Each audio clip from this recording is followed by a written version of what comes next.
The second one, it has this very fancy title, but we're gonna dive deep with the feline grimace scale here. And oh, I use it already. Maybe I'm gonna give you some better tips. I'm gonna tell you some of the most current research, something that is in the pipelines, for example, but also how I use the tool and what's new about it. So again, my disclosure for consultancy services, key opinion leader activities, and when I received speaker honorarium. The outline of this talk, I'm going to tell you some stories behind the scenes, as we say, about how we built this instrument with the group here in Montreal. I'm going to present you the tool and the science behind it, and we're going to, we discussed a little bit about validation, validity, and etc. And I want to touch base on that subject as well. Also, we're going to discuss the limitations, which some of them are similar to what we've seen, but I'm going to show you some case examples. And we're going to have a chance to practice our skills together and show you some tools that you can download and how to implement the tool in your practice. So what's the story behind this tool? Well, first of all, I just want to say that, it's becoming a quite popular instrument because cats are popular, obviously, because we have Grimace scales in most species by now. The first ones came out in 2009, 2010, and 2011. So involved rat, mouse, and rabbits. Finally, ferrets, sheep, horses. There's more than one right now, and so forth. So, and Grimace scales, it's basically that most mammals, we will have changes in facial expressions during positive and negative states, not only in pain. So Darwin was to talk about that, a long time ago, over 100 years ago, about, these changes in emotional states and negative and positive states. So this is something that all mammals, we have this group of muscles that are going to be overlapping. And during this positive and negative emotions, we're going to be changing this group of muscles, which we will call it action units, which we're going to be referring today as action units. So this facial expressions have now been used for pain assessment in several species. It's also being reported to be used in animal welfare studies as one of the means of looking at animal welfare of these patients. And it's becoming really interesting because how about if there's a way that we can score the faces and come up with a number that we're gonna facilitate clinical decisions or guide clinicians in terms of clinical decisions. So this is the idea of putting together a Grimace scale. And the story behind here, it was like we've been talking many lectures back in the day about changes in facial expressions. There were all these Grimace scales out there. And at some point here, I think it was back in 2015, we started talking about it. And we just had the right group of individuals, researchers, colleagues. So there were PhD students, other professors here, and we team up to come up with this really good instrument. And any instrument, as we've been talking, it's only going to be good once you prove that it's actually good, it's specific for pain, and it's actually, it's responsive. So it changes according to the levels of pain. So Dr. Marina Evangelista, she was a PhD student at that time here, and she was deeply involved with the validation of the tool here. Basically, any cat coming to our ICU setting, they would undergo a thorough physical examination, and they would be pain scored using the Glasgow pain scoring system at that time. Because we would have wanted to compare down the road and also to find out if the cat was painful at that time. The cats were put in their cages, and we used this GoPros to film them for about 6 minutes. So we had tons of video recordings to assess later. And this cat, it would either receive analgesics, depending on the clinician's discretion, like if they felt that the cat was painful. We were not involved with that. And then an hour later, we would film these cats again. And we also had some control cats that it's important to differentiate control versus the painful ones that we included in the study. And using all these videos, we did some screen captures of their faces when they were facing the cameras, for example, and we got a bunch of images at the end of all these cats. And the first thing that we also did, like 2 individuals, they looked up their faces and they were trying to pinpoint the difference between painful and non-painful cats. And these individuals, of course, they were not involved in any later assessments. But we also did something that was not common to be done with Grimace scales.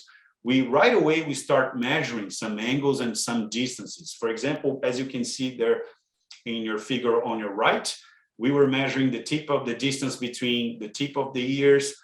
We were also measuring angles, but also the distances and the cross sections for the eyes, the muzzles.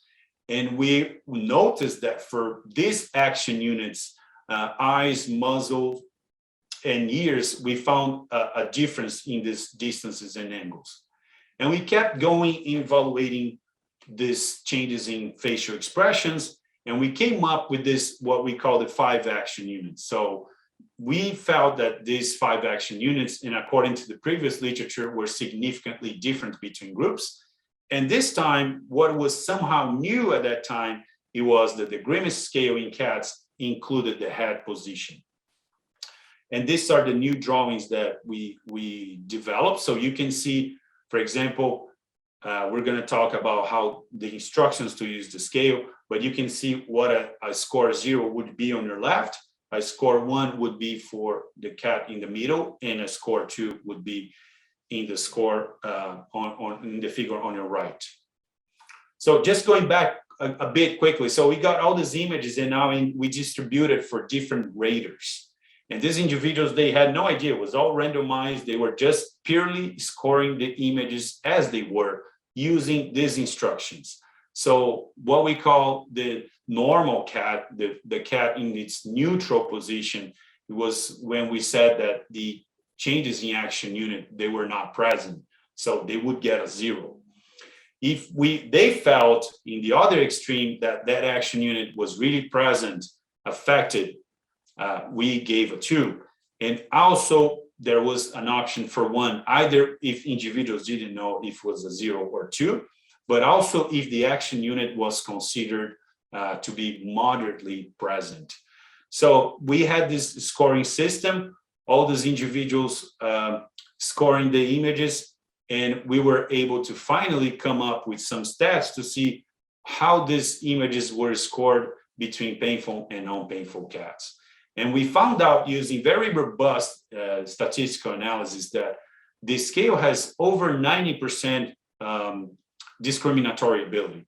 So it's difficult, it's less than 1 in 10 cats that you're not going to be able to differentiate between painful and non-painful cats. We also found out that there's very little false or positives or false negatives. Like so many images and so many cats that we have studied to this day, this is not common to happen.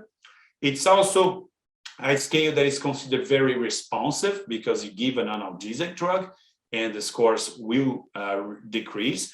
It was very well correlated with the Glasgow Feline Pain Scale. So this is also part of the validity process.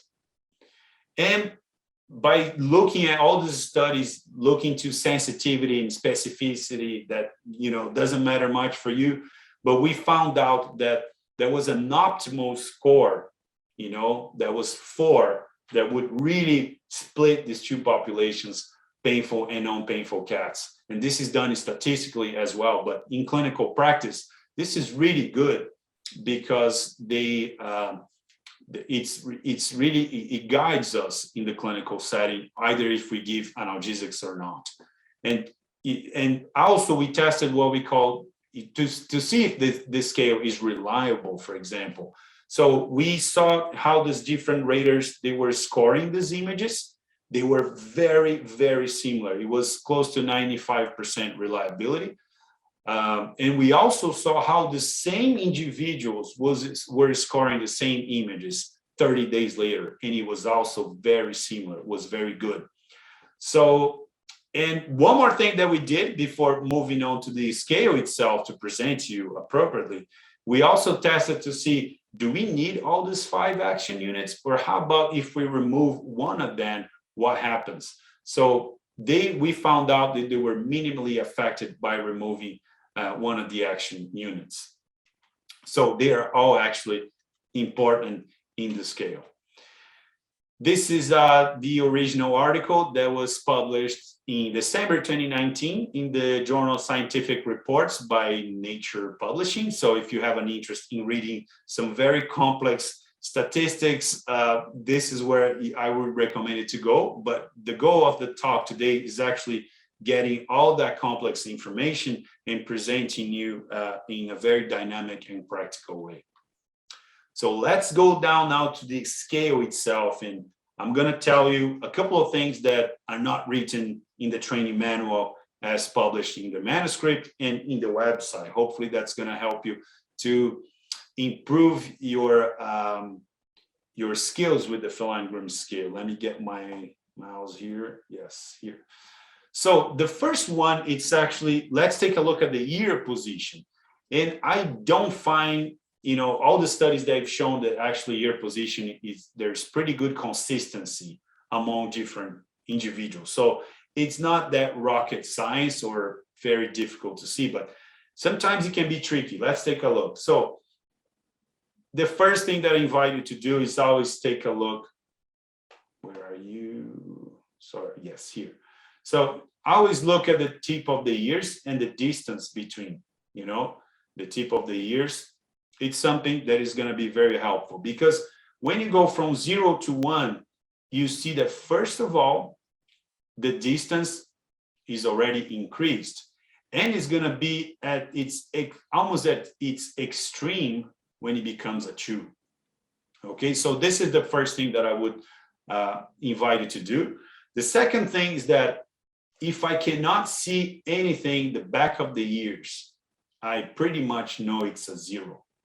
When I start seeing the caudal part, the back of the ears here, I know it has been changing already. So I'm going to take a look at the distance between the tip of the ears, but also take that in consideration. And when I can see really well the back of the ears here, I'm probably going to say that's most likely a 2. One more thing that you can also look up is this angle here. As we were measuring angles, remember? So this measurement here of these angles, it's a very large angle and starts getting shorter and shorter the more painful, sorry, I can see, yeah, there we go, more painful the cat is getting, okay? So this is a 0, a 2, and a 1 in the middle. And if you don't know, you're not sure if it's a 0 or a 2, for example, or a 1 and a 2, you put a 1, you score a 1 for that action unit. And you have a bit of more description down here. So that was action unit number 1. The second one is also something that is quite reliable and looks like people, it's also pretty consistent among different individuals. So again, we have this beautiful cat eye that is round and open, and of course you have to consider, always clinical judgment. If the cat is like all this all the time with the eyes open and then it's squinted once because it's relaxed and open again, you will consider when it's fully open, for example. And then according to those distances that we measured, it looks like when they start closing about 30, 40%, that's when you would get a 1. That's when you say, okay, that action unit is moderately present. So, and I know some people, they want to, I got the other day saying, oh, this is not, it's almost open. No, how open is this, when it's already a little bit closing, squinting, that's when you're gonna give a 1. And finally, the 2 is, it's really a cat that is really squinted. And does it have to be 100%? No, the studies that we did is about 80, 70, 80%. That's when you start classifying them as a 2. We're coming up with better literature studies, research for this, but for the moment, this is what I can tell you. When the eyes are really squinted and almost closed, this is when you're gonna be giving a 2 versus 1 versus 0 there. So that was the second one. The third one, that's when things get a bit tricky here, because the muzzle and the whiskers, I must say that they are not often easy to see, because some cats in their natural position, they might get a score of 1 with their muzzle, and that's fine. Again, as long as you don't get up to the 4 out of 10, you will be fine. So what I really wanted to look at, and I think the drawings are really good this time, thanks to the Auckland Institute of Technology for this collaboration.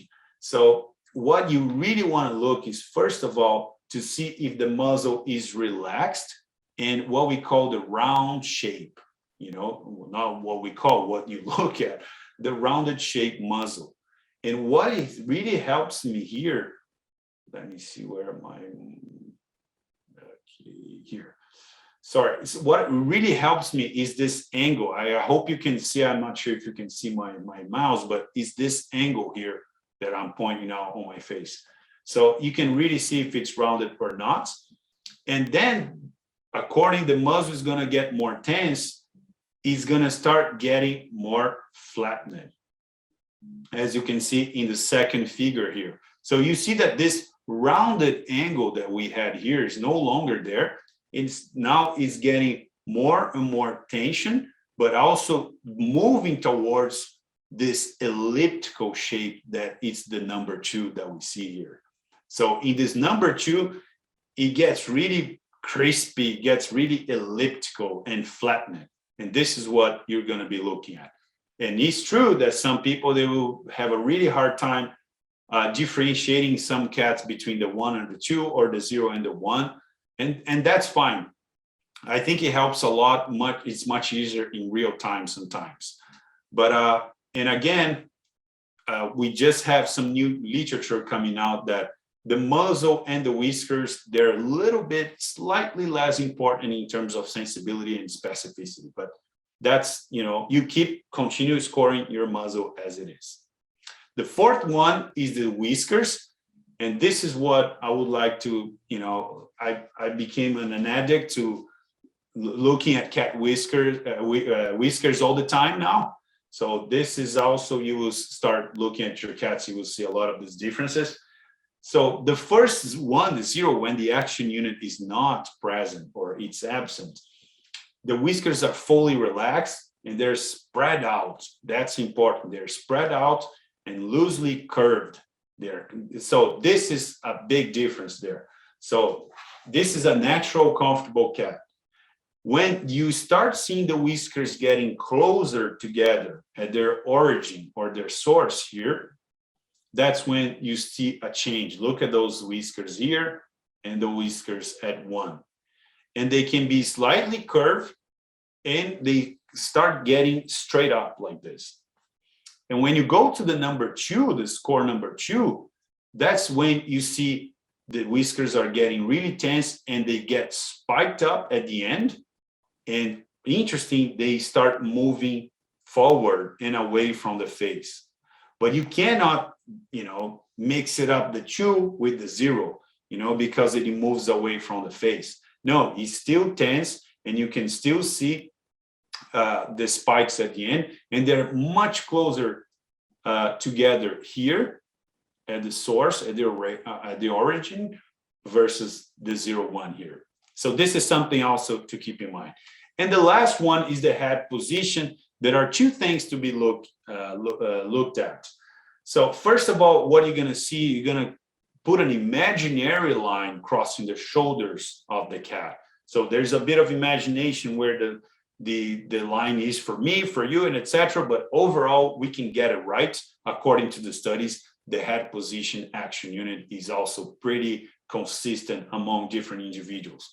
So it's, again, not too difficult to see here.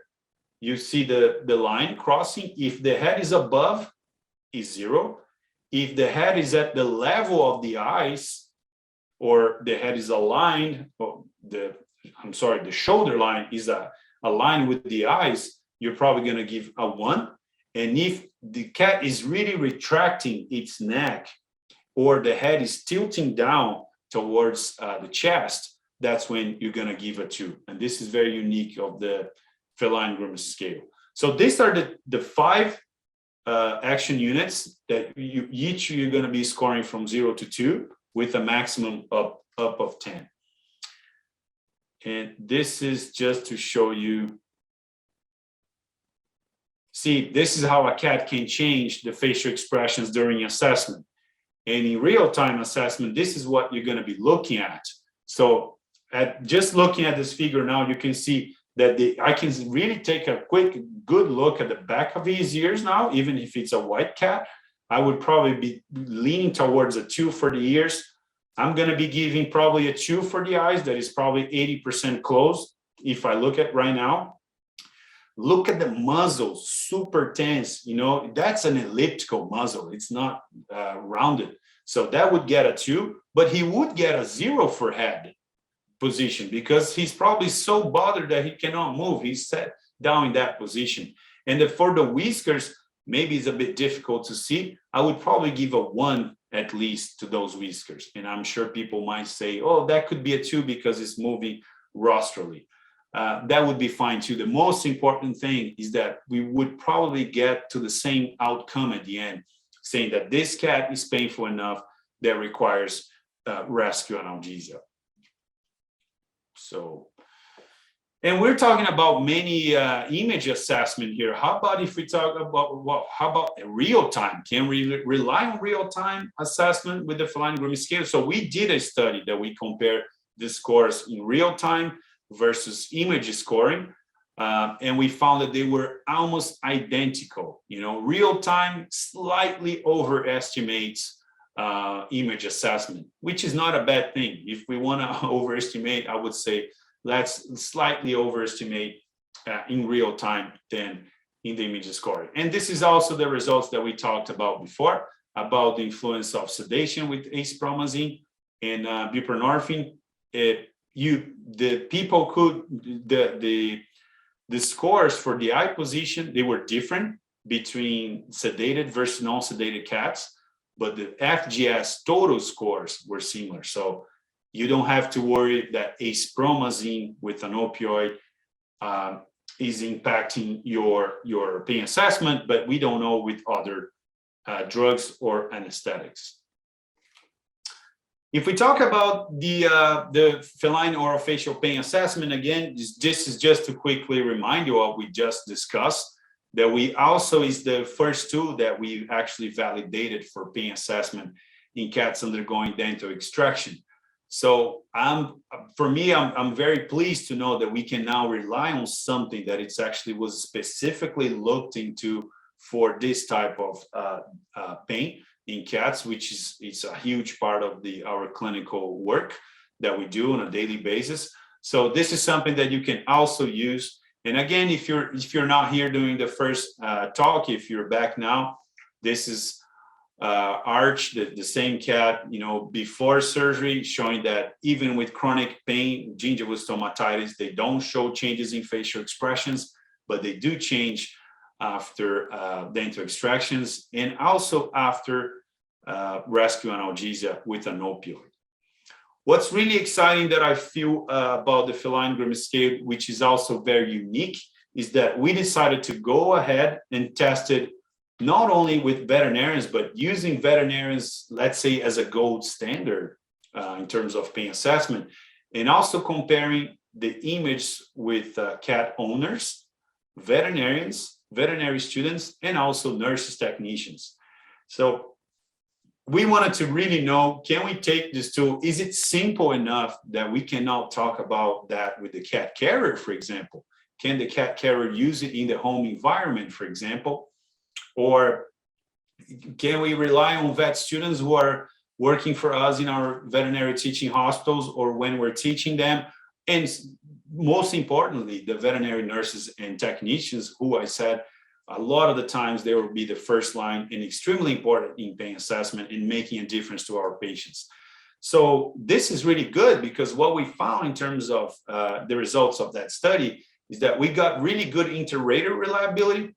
So sometimes, as I'm going to show you in my next slide, it varies a little bit in terms of, you know, how you look at ears and how veterinarians versus the students and etc. But at the same time, the end result, the outcome, the FGS scores in the end, they're very similar. There's classically in these studies a bit more difficulty with the muzzle and whiskers.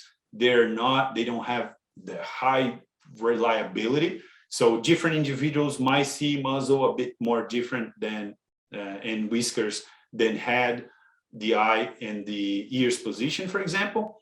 But it was really overall pretty good in terms of results. And again, we found out that the female raters also assigned higher FGS scores than males. And each individual evaluated 100 images. So it was not a quick study or short thing to just see what would happen.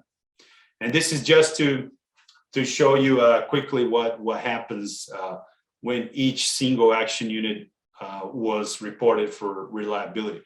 Interesting to see in this, if you look at the column head, you will see that cat carriers or cat owners, they actually were much more reliable than students, nurses, and veterinarians. But of course, this is using a small population of cat carriers.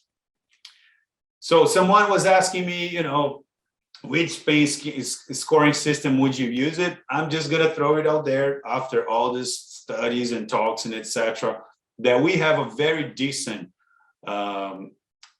tool for pain assessment in cats, to be honest. You know, we've been working hard here to really report science and make this as scientific possibly. And really exciting is to get cat carriers involvement because with telemedicine, all these changes in the post-COVID world that we will see, I think it's really cool. Even if you know how to use it, it's interesting to try to tell the, you know, like the cat carrier, like, oh, you feel that your cat's not doing well. Do you think the cat's painful? Use this phone application, the Feline Grimace scale, as I'm going to tell you, and then check it out and or send me a picture. So the conversation, I think there's room for more and more conversation there. Potential limitations of the Feline Grimace scale. This is where I was talking about. You know, artificial intelligence is beautiful, is needed, but I find that most times it will work for us and not replace us. So if you take a picture of that cat and tell, let's say, a trained algorithm for pain assessment in cats using the Feline Grimace scale, it's probably going to tell you that cat is painful, you know. And the same thing, some individuals, they like sending me pictures to say, is this cat painful? Well, I don't know. I really don't. We have to see the history, we have to use our clinical judgment. That's my point. So if I was to score this cat, I would have given a 2 for the ears. That's the worst ears that you can get in severe pain. The eyes, I would say, yeah, some of you might think about giving a 2, but let's say I'll give at least, this is more than 30-40% close. So I can give a 2 for those eyes. If you think about the shoulder position, the head is above the shoulder or at the level of the shoulder. So in between, I'm going to give a 1. So that's already 5. And if I look at the muzzle, for me, there's muzzle tension there. There is not an elliptical muzzle, but it's not a curved muzzle either. So I would give also 1 for the muzzle. And finally, the whiskers, I could also give a 1. So I would get 8 points out of 10 in my Feline Grimace scale. And I would say this cat is painful, but no, this is my cat watching TV, or I was watching TV. She was just hanging out there. And she heard a background noise. There was something going on outside and she was just listening. And she stayed there for a long time. So I got my phone and took a picture, and I'm showing you today. So it's not about just the taking a picture and knowing this. You have to understand, what's going on, and ask questions, and understand the diagnosis behind it too. So it's not to replace veterinarians that we have this tool, is to help us. Some of the limitations then, if you look at this figure now, this is a cat after foreign body removal, stomach foreign body removal. It was a very stable cat that we did during the day. I transferred the cat. The cat had received a dose of opioid.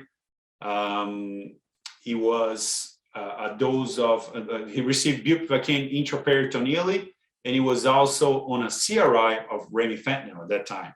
And the cat was extremely comfortable. I left ICU. I was like, that's pretty good. I'm pretty happy with it. I went back to see the cat. They had put a collar, an e-collar, because the cat was not behaving with the catheter. And well, finally, the cat had changed completely the facial expressions. And you can see now the whiskers touching the collar, probably affecting the muzzle position as well. The ears are also touching.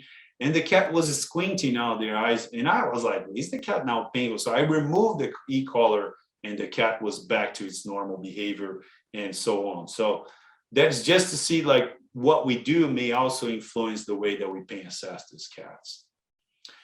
This is a very poor cat that was presented with severe hepatic lipidosis for an E2 placement. The poor cat was extremely sick, and he was all icteric, and as you can see, and the question that I had was like, he was so depressed and lethargic that was so difficult to do anything, to learn if how much suffer. Of course, he was suffering, he was painful. He got, a dose of buprenorphine for his E2 placement. But my point is that, how much pain he was, or depressed because of the liver function disease and so forth. So again, I believe the cat was painful, but sometimes just to say that disease may have an impact, that it can be really hard to help us really tackling our therapy appropriately.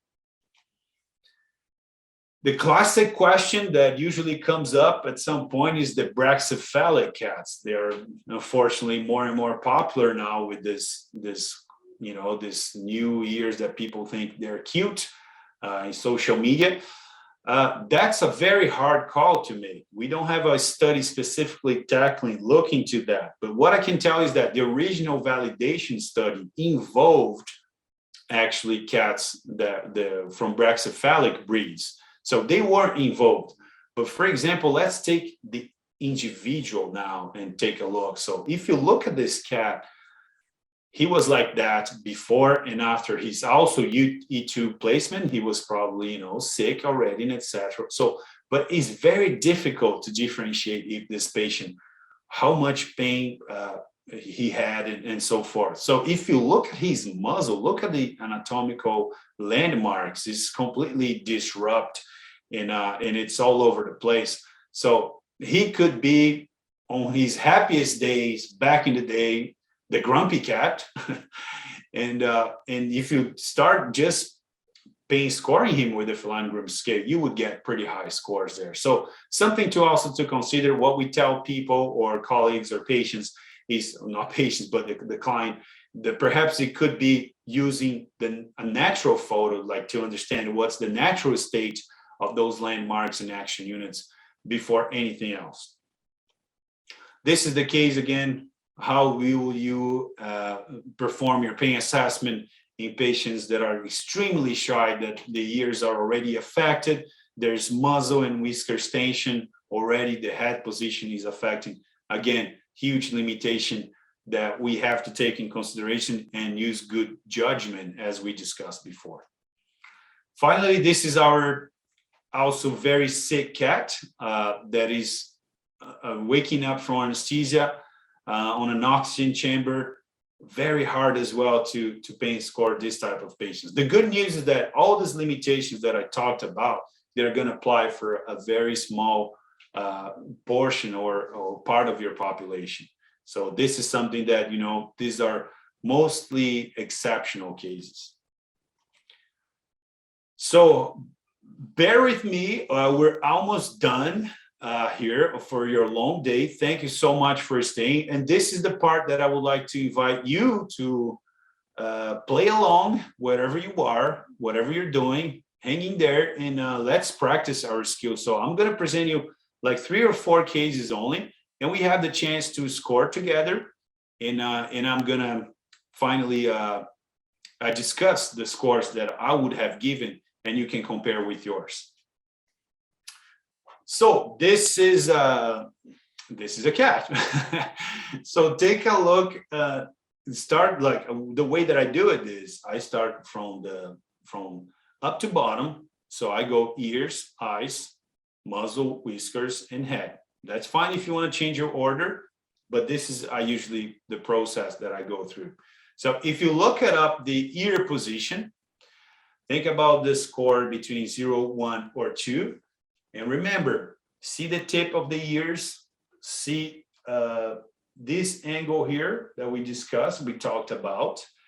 And also see if you can see the back of the ears, okay? Second thing now, so go ahead and score. And we're gonna move now to the eye position. Remember the completely open eye, the eye that is mostly open, the one that is at least 30, 40-ish% squinted, and the one that is over 80% to differentiate the 0, the 1, and the 2. Okay, hopefully you've done that. We're gonna go now to muzzle. Take a look at the muzzle. See what you think. Is it a rounded muzzle or an elliptical muzzle?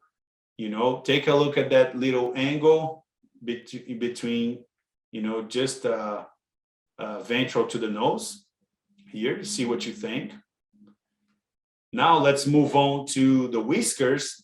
Are they naturally curved, falling, or they're coming together at their origin, or they're actually all spiking up and moving rostrally between the 0, the 1, and 2? And finally, the last one is the shoulder line. You can say, well, the shoulder line is about here, but maybe with this is about here. Okay.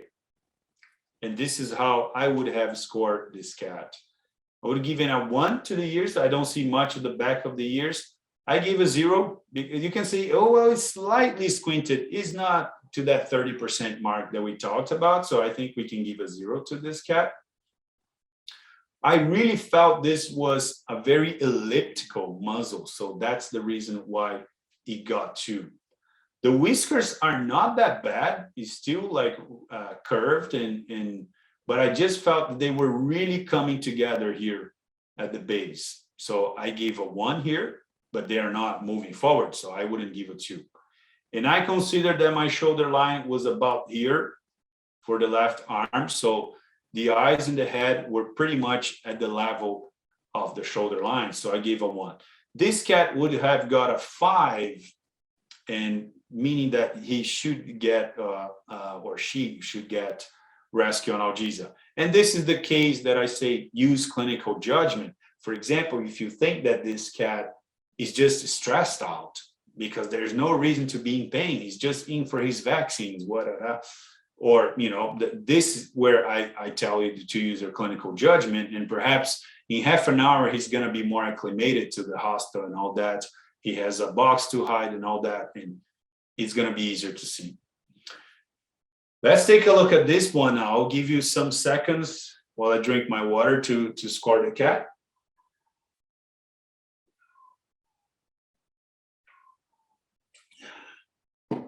If you listen to a meow in the background, my cat just woke up. I fed him before, but he just woke up. So he might be coming to join us soon.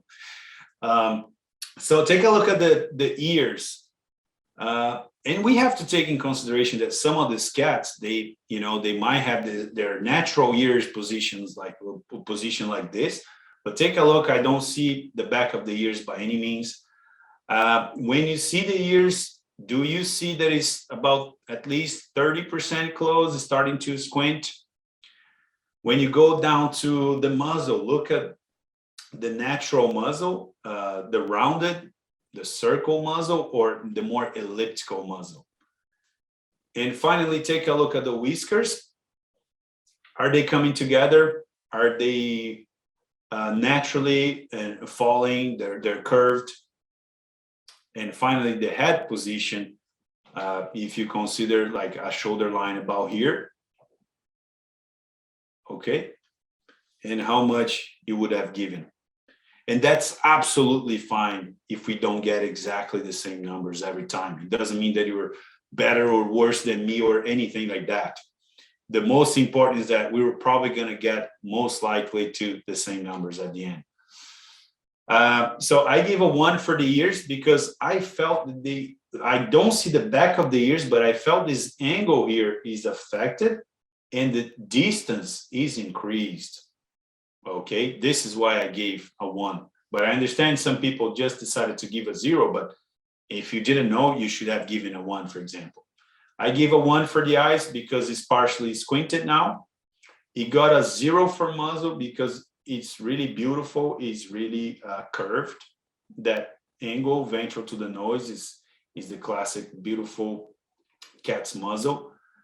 I gave a 1 for the whiskers because they're all getting together here, but not moving rostrally. And finally, I gave a 1 for the head because I felt that the head was kind of at the level of the shoulders. Finally, the last one. Yes, this is the last figure that we're going to practice together. I'll give you a second.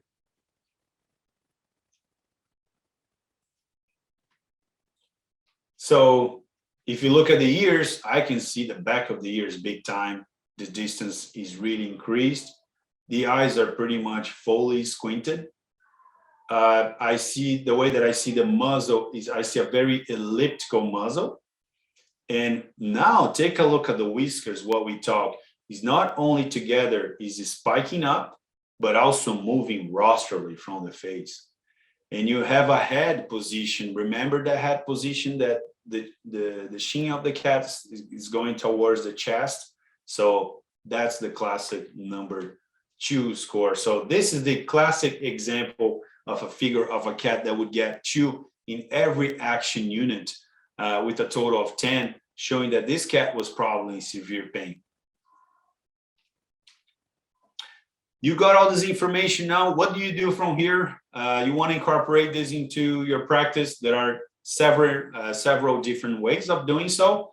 So the first one, if you want to learn more and you actually practice more of your skills, you can visit the website felinegrimscale.com. Last Monday, we launched the Feline Grimace Scale phone application. We're getting close to 10,000 downloads. Thanks everyone who did it, who downloaded, actually, I should say. But in both iOS and Android platforms, in Spanish, French, and English.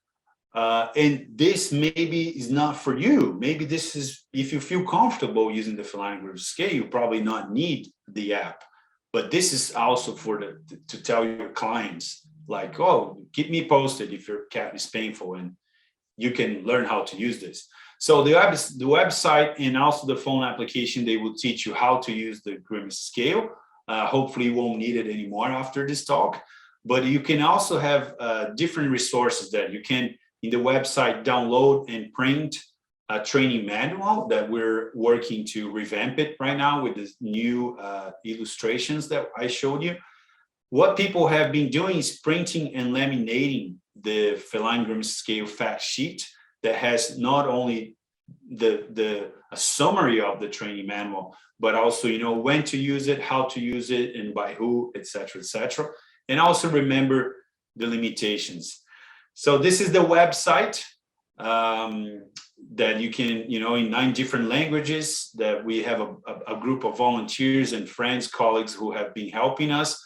There's also, if you want to know more about the work that we do here in my laboratory, who's the team behind, And if you want to write an email to us or to myself, Feline Grimace Scale at umontreal.ca is going to go through the human resources, marketing, legal. It's all me. I'm just kidding. So it's going to come to me at the end, and we can have a chat, and you can share your comments or the pictures of your cats when using the Feline phone application, the Grimace Scale.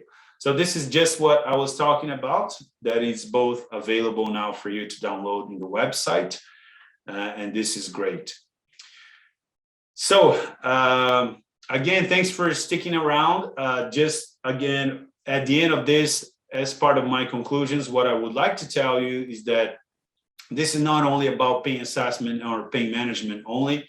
It's all about addressing the negative emotions. So making the hospital experience a better place, working with cats with much more empathy, like especially those needed ones, the shy, the feral ones who really need us. They might be having the worst day of their lives when they come for us. So just keep that in mind to really minimize vomiting, nausea, stress, fear, anxiety with our manipulations in the hospital setting and using the feline-friendly handling techniques. Oh, and if you were looking for a Christmas gift, that's it. That's the book that was published in 2017 by me, Dr. Robertson, Dr. Taylor. Thank you so much for your attention, for having me over your Sunday. And I'm happy to answer any questions, Nikki. Thank you, Dr. Stigall. Everybody was really enjoying scoring along with you there. The scores were flashing up. Nice. So just as a reminder, we are at the end of the full session, so last chance to submit questions through the Q&A feature on Zoom panel, and we'll go to the questions that are already in. So first question, what do you think about the importance of capturing the image or the face of individuals prior to elective surgery so that you've got a comparison of before and after? It's coming next year. We did a study. I can tell you that my gut feeling is it improves a lot your skills. So I think pain assessment training with any scale, with what you're doing today, learning about the behaviors, and with the Feline Grimace scale is important. You improve your skills, and there's literature to support that. Super. And some questions actually about the head position. So people wondering about if you've got a relaxed cat, is the head going to be down, etc. So do you actually do something to attract the cat or get the attention before you score? Any procedural advice? That's a good point, because what we need to think about that when these studies were done, cats were not vocalizing, they were not sleeping or grooming. So you want to think that when the cats are actually truly sleeping or grooming or etc., they're probably not painful, etc. Maybe vocalization is a different thing, but I mean, so the question is very relevant, because you have to consider again your clinical judgment. If the cat is sleeping, is a resting position. So I don't think the Feline Grimace scale would apply for that. But once you approach, it's the kind of, it goes back to the first talk that we had, the observational and the interactions with the cat. Normally what you do, you would observe posture, comfort, activity, mental state, position in the cage, for example, looking to see if the cat is coming. And then there's a moment that you're going to be greeting and talking to the cat. And if the cat, it's completely far, you have the chance to open the cage. And usually in my experience, when you open the cage, there's going to be some kind of reaction from the cat, either to come and greet you as well, or to become more shy, or to what are you doing there? So I think this type of interaction will help you out with the head position scoring. Perfect. How does dysphoria versus pain show in the Feline Grimace scale? We haven't studied that yet. I think none of the pain scoring systems we know about how actually this overlapping between pain and dysphoria we can differentiate. So I cannot answer precisely the question. What I can tell you is that usually all the studies that we've done, you have to wait at least half an hour after the end of surgery and extubation to start properly pain scoring the cat. The cat is probably is still waking up with residual anesthetic effects that should be taken in consideration. So for that, if you have half an hour, hopefully you're going to have figured it out if your cat is painful or dysphoric related to the anesthesia itself. But if for opioids, you probably have some pretty good clinical judgment as well if you have overdosed the cat with opioids. So for example, there's multiple dental extractions that you're using your block, and one of the blocks didn't work very well. The anesthesia was going super smoothly, and then one of the blocks, you feel that, you know, the cat is still responding a little bit, and you decided to give a full second dose of an opioid, let's say methadone or hydromorphone, intraoperatively. And when that cat wakes up, you know, with a non-steroidal, with an opioid, with local blocks, and the cat is extremely agitated, yes, it could be related to isoflurane, or maybe you induced that cat with ketamine and anesthesia was short. It could be related to ketamine, but you're going to have a sense that, oops, maybe that's my opioid. He's more agitated than usual than what I did for work, because he shouldn't be that dysphoric. So you kind of differentiate that pain versus dysphoria, but there's no scoring system that will tell you for sure, this is pain, this is dysphoric, you should use this or that instrument. Okay, I'll get this in before we get to the end because we don't want to leave the focus on them, but is there a Grimace scale either available or coming for dogs? That's the $1 million question that everybody has been asking. It's very difficult. I think there are now some studies showing positive and negative emotions with facial expressions in dogs. There's a very cool study that they showed actually how dogs can manipulate you with their facial expressions, and we all know that. We know when they want something, or when you're leaving the house, how they look at you, and this type of things. But actually having a Grimace scale for pain assessment in dogs is a huge challenge because of the major differences in breeds, in anatomical landmarks. Think about the size of the ears from one breed for the other, the brachycephalic breeds, and you know, how can we apply the same scoring system using facial expressions for a Yorkshire versus a Great Dane, and dogs will be painting too all the time, so which can make this even more complicated. So I'm not sure, definitely not in my lab. This is not what I'm working right now. Okay, and there was actually a good segue from the question before regarding the sort of intervals for assessments with the feline Grimace scale. So this could be for any pain scoring system in general. When do we actually pain assess our patients? So some people say, oh, it should be at least an hour after anesthesia. So our studies here have shown that as early as half an hour after an ovarian hysterectomy, for example, some patients will be showing signs of pain, so requiring rescue analgesia. So I should say to keep an eye that you can start your pain assessment pretty early on, between 30 minutes, 45 minutes, and up to an hour after extubation. And then what also our studies have shown is that the majority of patients requiring rescue analgesia, either for dental cases, either for ovarian hysterectomies and other types of pain, it's usually mostly within the first 6 hours post-operatively. So those 6 hours, that's when it will be the critical hours that you're going to be focusing a lot of more consecutive pain assessments. So maybe every hour or so, and then sparsing a little bit more using your clinical assessment, and depending if the patient will be discharged as well.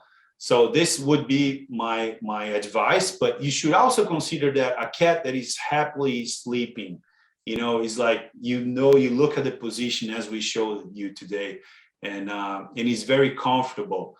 You probably don't need to wake up that cat for pain assessment.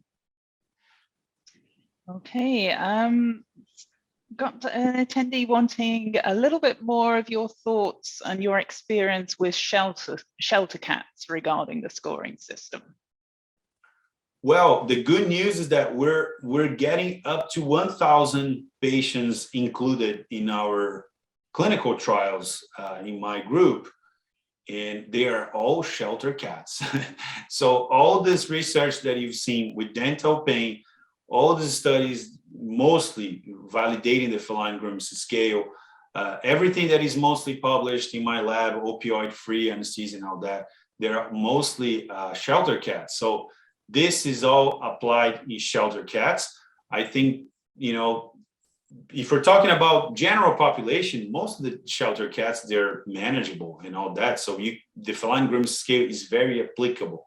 Now, if there is a part of the unsocialized cats that come from shelter, that then the things that we discussed about behavior, shy, feral behaviors, and etc., that would apply. And that, you know, the feline Grimace scale, as other instruments, might overestimate pain scores. Okay, sorry, another one's coming in. For pain versus dysphoria, I was taught if you don't know, give medication for pain. If the condition resolves, then it was pain. If not, then treat for dysphoria. Do you agree with that approach? Yes, absolutely. I'm sorry, maybe that was the missing answer from my previous answer. Yes, thank you very much for bringing that up again. Yes, if you're not sure if it's pain, etc., because usually you're gonna involve treatment with opioids. And opioids, we have opioid antagonists. So if dysphoria gets worse, you could give an antagonist if you give an opioid for that treatment. Otherwise, the patient should have the return of normal behaviors because it's pain-free now. So yeah, thanks for bringing that up again, for helping me out. And I think it's a perfect question to close with because of the importance of pet owners being comfortable and confident that their cat is comfortable. So just a clarification that are we now at the point where the feline Grimace scale can go home for pet owners to use? Well, the feline Grimace scale phone application, it was made mostly for that purpose. So yes, we would like to see pet owners or cat owners and cat carriers using the feline Grimace scale in the home environment. The only scientific evidence that we have that they can use this instrument has been published in the Scientific Reports Journal as one of the studies that I showed you, showing good actually reliability when used by cat carriers. We have an upcoming research survey that was finalized with the support of the International Society of Feline Medicine, that we put a survey together with some cat images, and we got over 2,000 answers by cat carriers, no veterinary health professionals, and we're now looking at data. So more information on that soon, but for the moment, yes, I think he can go home. He does. There's nothing better than that. That's the point too. So if there's one thing that could help, that could be the feline Grimace scale for acute pain assessment in the home environment. Great work. So we're at the end of the session. So just remains for me to thank you, Dr. Stigall, for fantastic presentations, and to all our distinguished speakers for an amazing day of education. Also, big thank you to the attendees, fantastic input and interaction throughout, and it's been a phenomenal turnout. I would also personally like to thank my colleagues that's made this event possible as well.